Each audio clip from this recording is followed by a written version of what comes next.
Bruce? Hi. Oh, hi. Hi, how are you? Good, how are you? Good, have a seat. Make yourself comfortable. Thanks. So this is your new office? Yes, I've moved into my new space. Do you like it?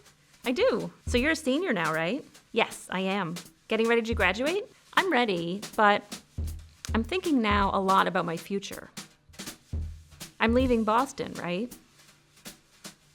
But I've learned a lot at BU about deaf culture and the deaf community and about ASL itself. Before I go, I want to know how I can bring that positive knowledge with me. How can I become a better ally?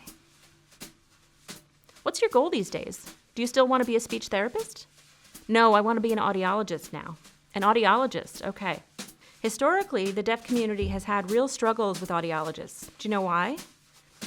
I think audiologists tend to fix or try to fix. We sign it this way, fix. How do they try to fix deaf people? I think audiologists or people in related fields want to make the deaf community more like hearing people. Right. The deaf community has struggled with medical professionals and audiologists because their perception has always been so negative when it comes to language and the validity of ASL, or about the concept of a culturally deaf identity.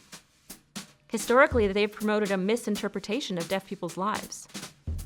That's why there's been such resistance. Being able to hear isn't the only way to develop a healthy identity.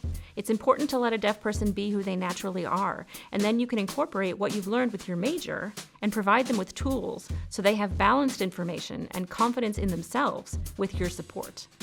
As an audiologist, you support them in whatever they need, be that hearing or speaking or understanding where they stand.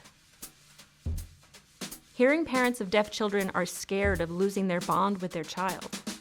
They're afraid that if the child becomes part of the deaf community and learns ASL, that they will lose their child. That's not true.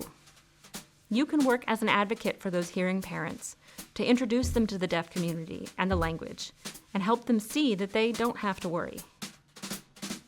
I think that's why I want to be an audiologist. Because before, my major was speech therapy.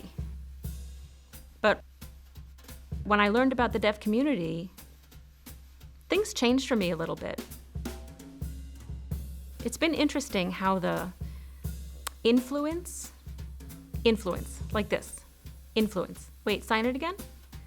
The influence that culture has had on my life. Remember, until very recently, the medical field and audiologists didn't have resources like deaf studies. Students in those majors didn't have those minors available. They didn't have access to ASL, so their thinking was very different, and that's how the status quo came to be. When BU established the Deaf Studies major, it was the first of its kind in the world. That's when we started to see positive changes starting to happen. I'm glad you've made the switch to audiology, because we need more people like you who can continue that trend. Thank you. So do you feel confident about your future? Yes, now I do, after this conversation. I do too. I have faith in you. I know you will do really well. Thank you.